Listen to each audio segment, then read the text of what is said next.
Deus não é grande é o título de um dos últimos livros do inglês Christopher Hitchens, uma das figuras mais importantes do jornalismo contemporâneo. Ex-trotskista, obstinado defensor da condenação do ex-secretário de Estado Henry Kissinger por crimes contra a humanidade, crítico da invasão americana ao Iraque, Hitchens, ateu convicto, mergulhou durante anos no universo complexo das religiões para traçar um quadro demolidor de todos os dogmas da fé manipulados pelos homens através da história. Hitchens morreu no dia 15 de dezembro de câncer. Deixou 17 livros, a maior parte deles dedicada à crítica das religiões. Para Hitchens nunca houve salvação, nem nas religiões politeístas, nem nas monoteístas. Cristianismo, judaísmo e islamismo são interpretações de uma mesma invenção, em nome das quais se cometem atrocidades. A fé acorrenta bilhões de pessoas aos preconceitos contra a mulher, contra o sexo e contra o desenvolvimento da ciência. A religião, diz ele, envenena tudo. Foram essas as ideias que Hitchens veio defender em novembro de 2007, num ciclo de conferências em Porto Alegre. Na ocasião, gravou uma conversa com o Milênio, que vamos rever agora. Christopher, let's try to follow for a while the chronology of your book and go back to Dartwood, England, when you were a 9-year-old boy. Back to Mrs. Jean Watt's classes of religion. She seems to be the first person that helped you to doubt of God's existence unintentionally.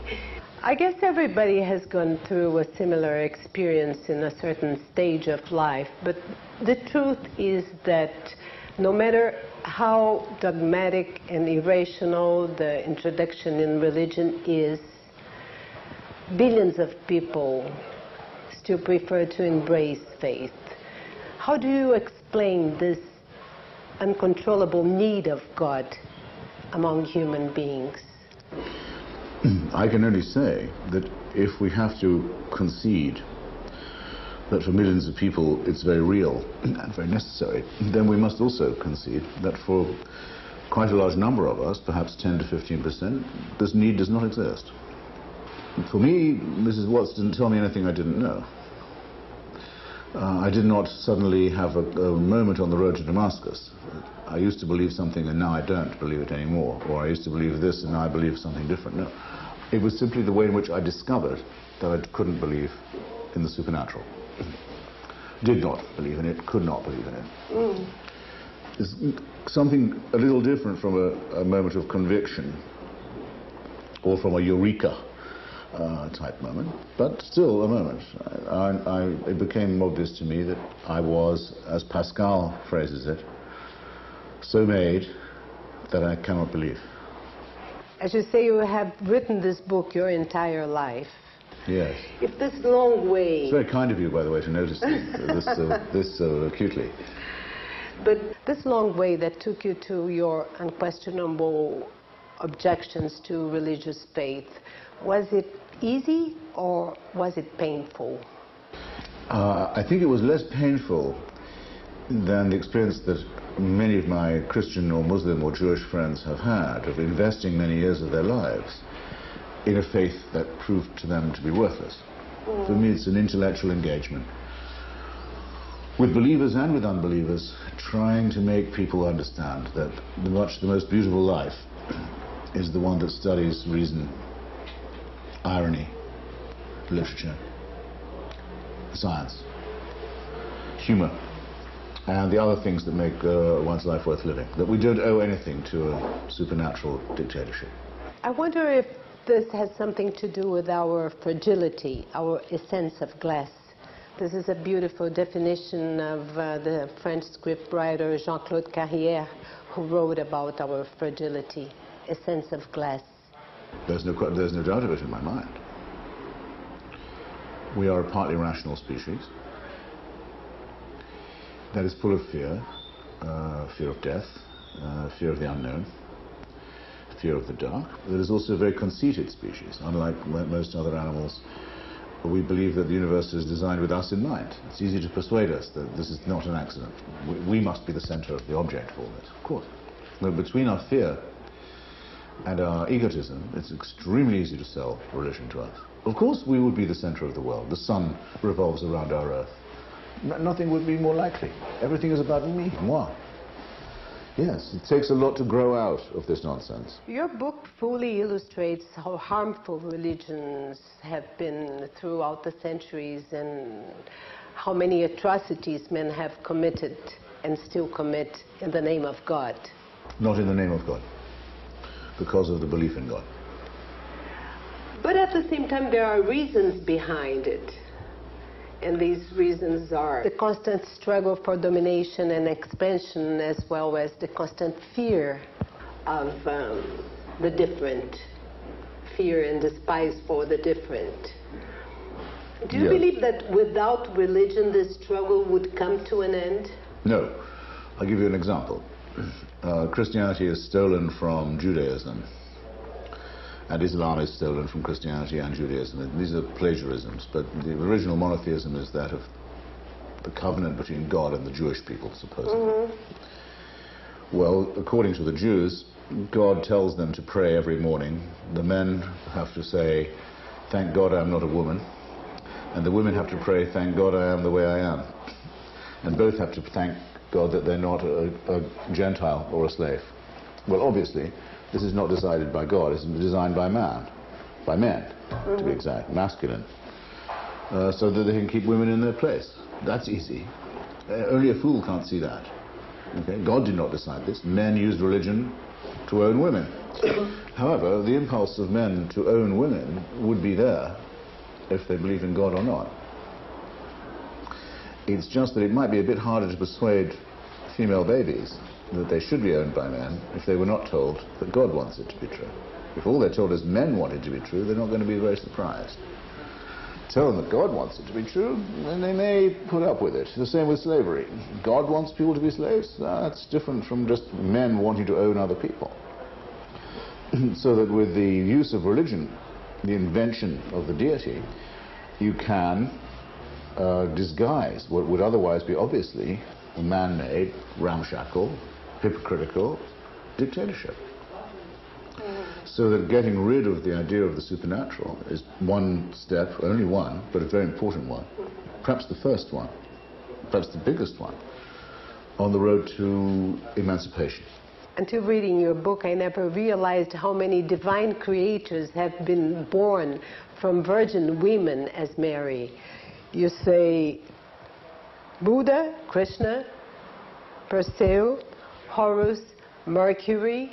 Several Aztec gods. I think there's no god that I know of in history. I have a whole paragraph of it. That have been... I say history, in mythology, that has not been born of a virgin. It would have been impossible for Christianity to sell itself as a religion if it did not continue this Egyptian, Aztec, Persian, Mongol tradition. Even Buddha is born from a slit in his mother's side. Anything but the birth canal, anything but the vagina. This unclean vessel, God has for some reason used only one-way street. But was the eternal fear of sex, or perhaps the need that make an origin for God that would be different from the human biological system? It's the religious fear of sex, certainly, but it's also the male revulsion from what it most desires. Men need women, and they don't like the fact that they need them. They need them terribly. They hate the fact that they need them. They have experienced a disgust about this fact. Religion makes that into a system and consecrates it. My first wife was Greek Orthodox, Eastern Christian. When she was having her monthly period, she wasn't allowed to go to the church. Certainly not to take the sacrament of Mass. I think that used to be true, at any rate, of the Western Orthodox, the Roman Catholic as well. It's certainly true of Judaism. And the revulsion from female menstrual fluids is very common, of course, also in Islam and in all other cults. This comes from human anthropology. It does not come from heaven. It does not come from the sky. It doesn't come from the planets. It doesn't come from the sun and the moon and the stars. It comes from the base, very primitive forms of human anthropology. It's the first thing to know about it.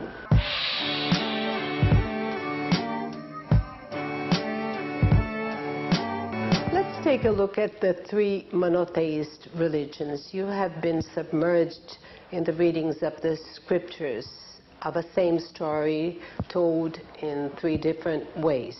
But it was not very clear for me your own view on the three mostly known men in humanity: Moses, Muhammad, and Jesus. Tell us about them. Moses is a mythical figure, invented many centuries after he died. There are probably four authors of what is called the Torah, the Jewish Bible, the Pentateuch, the first five books of the New Testament. Invented. Biblical scholarship suggests at least four authors, contradicting each other, sometimes synthesizing each other. Nobody except the fanatical Orthodox Jews believes that Moses was the author of the Torah, or that God dictated it to him. He's the author, in other words, at second hand. Muhammad, of whom it's also said that he dictated a book at God's, or the Archangel Gabriel's dictation, is not quite so much a figure in mythical legend. There probably was such a person. It seems quite likely there was such a person. That much of what we know about him is legendary. He's on the borderline. Jesus of Nazareth is much more on the borderline. Earlier, between the two. He's more in the world of William Tell, Robin Hood, King Arthur, the legendary figure. Certainly most of what was written about him and what is claimed is written, as with Muhammad, as with Moses, many hundreds of years afterwards, by people who didn't know him, who were themselves very parti pris, as the French say, very partisan. But the effort that they make to make the story come true suggests that there may have been some sort of human individual involved. In each case, it's the desire to fabricate a story that testifies to the strength of the belief. How would you draw Jesus in his lifetime? What's your view? We only have, even at the best, even at the claims of his supporters, written many years later and very discrepant. None of the accounts agree about his birth, his life, his death, or his supposed resurrection. The four Gospels completely contradict each other on all these things. But let's suppose they're trying to do their best. There are a few years around his birth, childhood. Then there are about something like 25 or nearly 30 missing years. And then there's the return somewhere, somehow, apparently of the same person, to roughly the same area, ending in a very horrible death. Or not ending in a very horrible death. For me, raising the question, a very important question, is it true for Christians to say somebody died for my sins when they did not in fact die? Which do they mean? I make it as a morally serious point.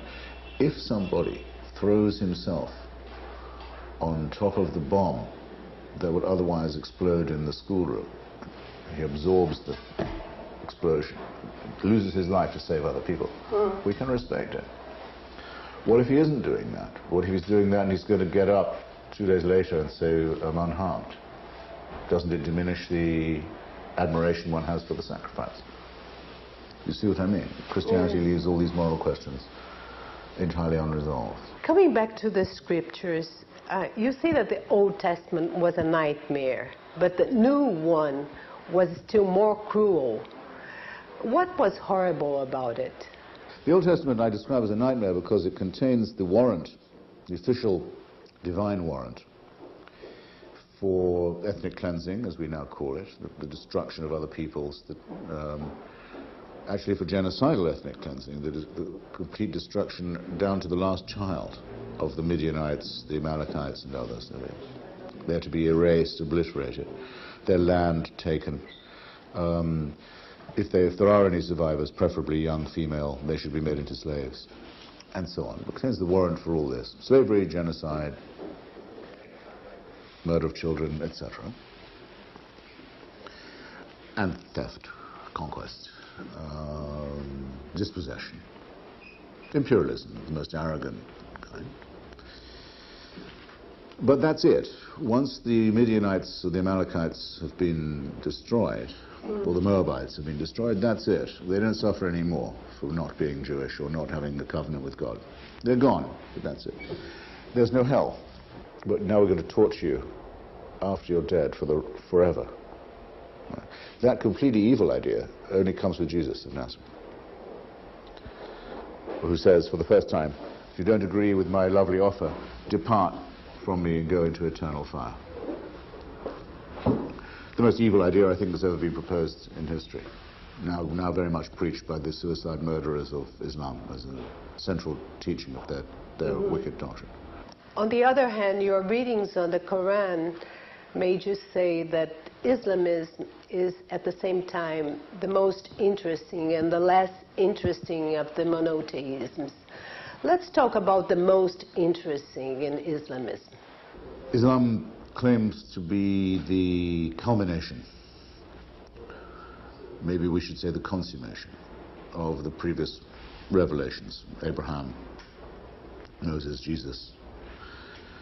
And so it doesn't deny these. It says these also occurred, but now God wanted to round it off, bring the last words, after which there's no need for any more inquiries. There are no more questions. All the questions have been answered now. All you need is to recognize the good news and to fall on your knees in front of it. Well, this is a very dangerous doctrine, of course, because it literally suggests that the time for human inquiry has come to an end. That we already have all the information that we need. Nothing could be more horrible than that. And it contains also, underneath itself, it contains a direct threat. If you don't agree with this, there's something really wrong with you, and you may have to be brought into line. And the measures taken may have to be very severe. But this is very close to the other religions, the other monotheist religions too. Yes. It is of course true what that is the difference? Mr. Ratzinger, Herr Ratzinger, the Bavarian who calls himself the Bishop of Rome, and is called by his supporters, but not by me, the Pope, has recently said that only the Roman Catholic version of Christianity is the true faith. And of course he has no choice but to say this. That is indeed the teaching of the Church, and he wanted to reaffirm it. There had been some weakening on this point. They've been saying that since before the Prophet Muhammad. But the difference, I think, is this. There is no denunciation in the Christian Bible of the Muslim teaching, whereas the Muslim teaching says, oh yes, we understand the Christian Bible, we come after it, we're the final, we're the last. It's more analogous to what Christians say, some of them say about the Jews, either that they got everything wrong and that they killed Christ and they're heretics, or sometimes when they're in a good mood, that they got everything right, they invented monotheism, and all they need is to realize that the Messiah has already come. You're not waiting for him, he already arrived. My view as an atheist is that all religions are equally false. They're false in the same way. They prefer faith to reason. There's also a very interesting chapter in your book, the most generous, I would say, where you make the question, do religion make people behave better?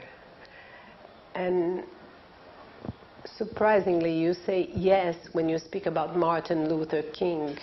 No, I say no. I'm sorry. Well, I understood that you have... No, I say that the case for civil rights for African Americans, black Americans, was complete long before Dr. King was born, and had been made by atheists and secularists, black atheists and secularists. You recognize the important role he had that in rhetorically, for someone, the justification for racism and for slavery was Christian, specifically Christian. So that it's very brilliant rhetorically to be able to use the language of Christianity, dialectically, so to say, against itself. But it adds nothing to the proof that racism and slavery are to be condemned morally. to be able to do it in New Testament or Old Testament terms. The case had already been made. It's just a great propaganda victory, a great rhetorical victory. It doesn't make anyone behave. Religion has never made anyone behave any better. We can certainly not say, however, that it has not made people behave worse, because otherwise there wouldn't have been the Christian justification for slavery for 2,000 years and the Jewish justification before that to begin with. All the justifications for slavery are religious. You belong, of course, to a small and selected group of evolutionists who proposes renewed illuminism centered on man. Man is the main object of study. People as Richard Dawkins and Daniel Dennett, who call themselves the brights. Let me put it like this: I cannot claim an inner brightness for myself. If you want to say you see it in me, I'm on it. But I can't tell you you ought to be seeing it. That would be arrogant on my part. I'm also not certain that we say or should say that the center of the system is human or is mankind. In fact, we've spent a long time trying to show people that it was the church who wanted to persuade us that the whole universe was centered on us. That's why they didn't like Galileo. They wanted us to believe that the sun went around the earth, that the whole of the universe was centered on our globe. We tell people to the contrary. We hardly even live in the suburbs, even in the outer suburbs of the known universe. And it's time that we realized how very small our role in this is. And only when we understand our sense of proportion are we likely to be able to think rationally about it. But inner brightness is also a definition of God, and there are others too. For instance, I picked up one from the leftist philosopher Tony Negri, who is not exactly a religious person, and he says that the only possible definition for God is the excess, the superabundance, the joy. Excess or superabundance. What there is a huge... There is not. No, there isn't. There's a huge deficit. We don't use our reason enough. We have faculties of reason and inquiry and skepticism that we neglect. We don't overuse them, we underuse them. It would be a great day if there was a surplus value to this. But there isn't. Anyway, can we believe that humanity is moving forward to this brightness? I don't think we're moving forward at all. Not at all?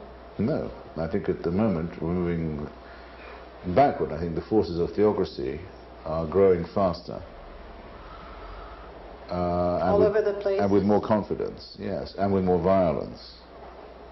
With greater numbers than the forces of reason are doing.